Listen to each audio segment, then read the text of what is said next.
Now we've got a few minutes for questions if anybody wants to ask anything. Only about 5 minutes. Yes, one. Oh, Piers.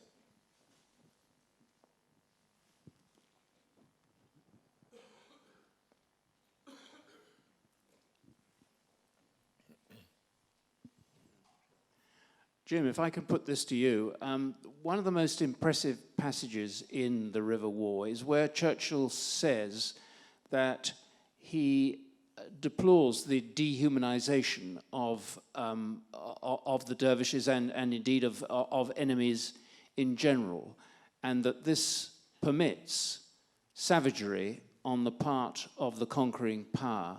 Would you like to comment on that? It seems to me to be an extraordinarily astute, shrewd, humane, and characteristically Churchillian remark about war in general, because he's often dismissed as a warmonger.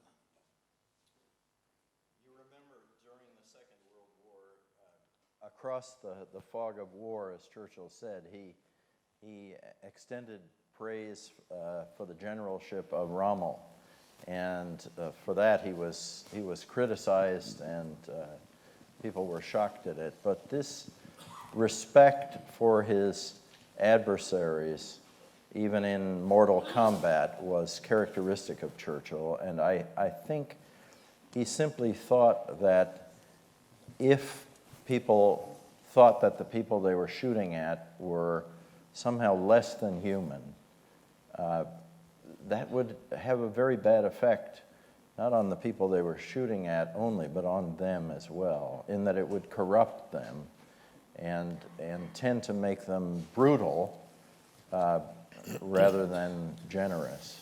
So, and that does come through very clearly in the River War. By the time Churchill wrote it, he was a very experienced young soldier already, and he'd had a lot of opportunities to think about this. One of the remarkable things about the first edition of the River War is all the ruminative, philosophical passages that Churchill put in it, which are very interesting to us now, but which people criticized then as being impertinent thoughts of a very junior officer whose private thoughts weren't very important anyway, so why should he have put them in the book? Anyone? There's a hand over there. Thank you. Yes, just in the second row.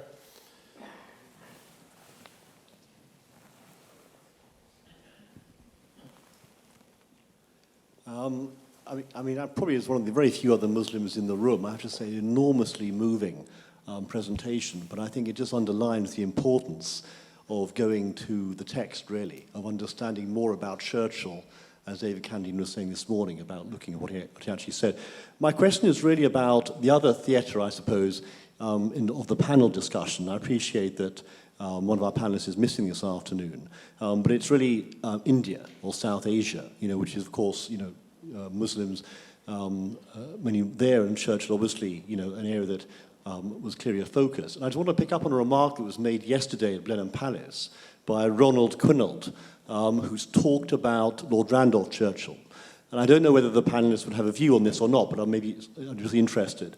And it's the relationship between Churchill and his father on India, because Churchill's father, of course, as many will know, was Secretary of State for India, or the Dominions. And actually, I wasn't aware of this, but Churchill's father made a very extensive tour of India for several months in that period. And Ronald was talking about the extent to which Churchill shared with his father a degree of concern about amicable relations in India between the Muslims and the Hindus. Of course, Churchill took a very strong position on the Amritsar massacre in 1915. So I don't know whether this opens up another area of inquiry, really, in terms of looking beyond, if you like, the Bengal famine. That's well known, but also the £100,000 for the establishment of what became the Regent's Park Mosque as we know it today. In 1940, it's a huge amount, that's a commitment. So I just wonder, looking at South Asia, looking at India, Pakistan, that region, but understanding more of the dynamics, I just wonder whether there's fertile ground to be looked at there, whether you have a view on that. I'm not sure. Have you got anything to say about that, Jim? I don't have a great deal to say, except that simply because I don't know as much about it in the interwar period. But I do think that Churchill's unhappiness and with Amritsar and policies of that sort is very consistent with what he had learned from his father. And he always had a respect for liberty and had a respect for human beings, whatever their race or color.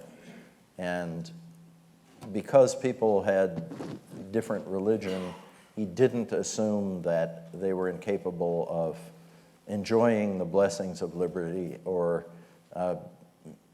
being able to be noble in fighting for it, even if that fight was not at all likely to succeed, which of course was the situation in the Sudan and in other parts of the world, you know, where modern weapons made it impossible for people to resist.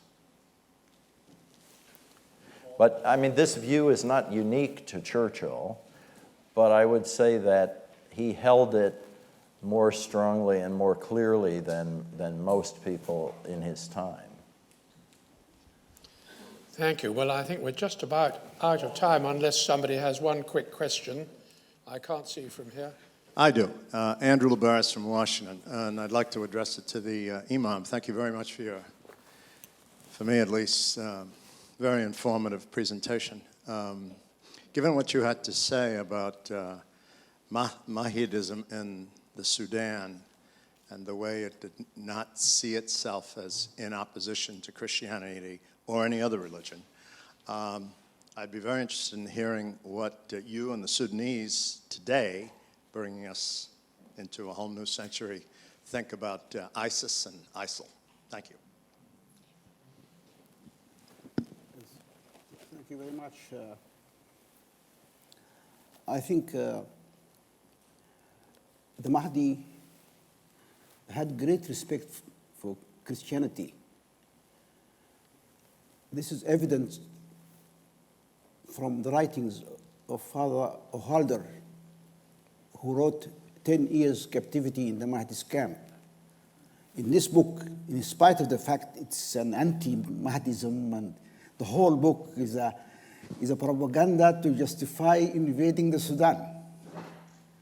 In spite of that, Father O'Halder talks of the Mahdi as someone who was very interested in dialogue with him on Christianity. The march from the Nuba Mountains in the west towards Khartoum was a long march and a very difficult one. Now, the Father O'Halder was captured in the fightings, and the Mahdi allowed him to be close to his tent in order they could discuss religion. And Father O'Halder says in his book that the Mahdi, whenever he gets a chance, he used to send for me. And he told me he respects Christians because they feed the hungry. And they talked a lot about Christianity and Islam. Unfortunately, I don't know, ladies and gentlemen, whether you saw the film of Khartoum. The film of Khartoum portrays the Mahdi to the opposite. When Charles Heston, as Gordon, walked into Mahdi's tent, Lawrence Oliver, who was playing the Mahdi, said, "I smell evil. Is it because a Christian is with me?" Yet this was exactly the opposite of the Mahdi's ideas on Christianity. And Mahdism, of course, the wars of Mahdism was a wars of defense. The Mahdi originally wanted dialogue even with Constantinople and with Cairo and Muslims everywhere to discuss the situation of Islam. He did not want to fight a war. but the government kept sending forces to him, and that's why he was compelled to fight back. So from the Mahdi's letters to Gordon, we can clearly see that he was very interested in making some understanding with Gordon. Not as a Muslim, because there is no chance, but as a Christian. He even offered him peaceful way to join the relief expedition.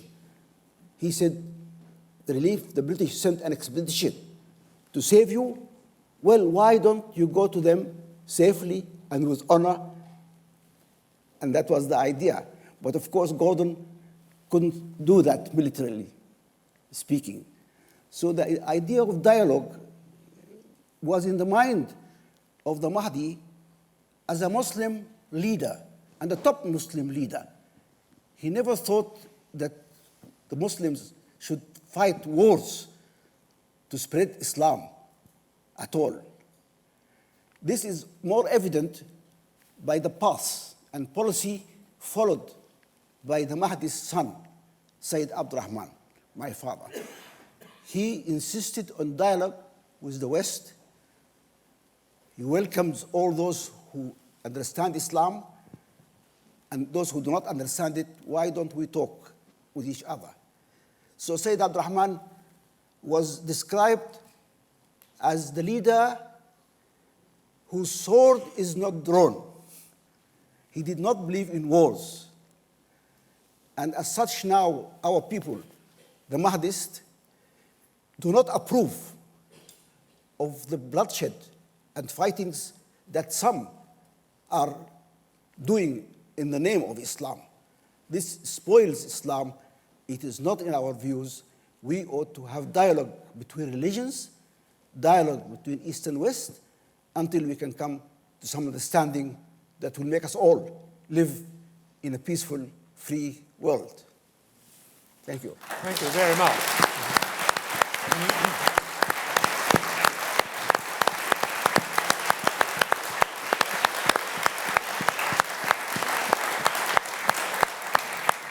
Well, I think on that final note, we've come to the end. I just draw your attention to one quite interesting factor in all this.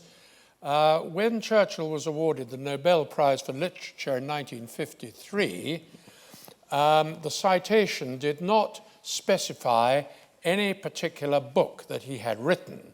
Now, he had written about 37 books published in about 55 volumes, but not one of them was mentioned.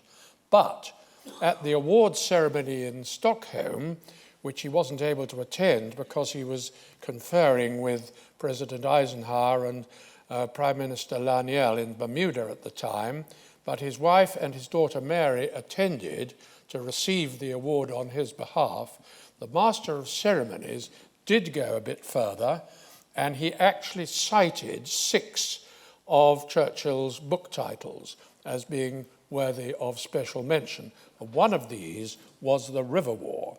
So I say that just to emphasize the very high state of the pedigree which the book commands.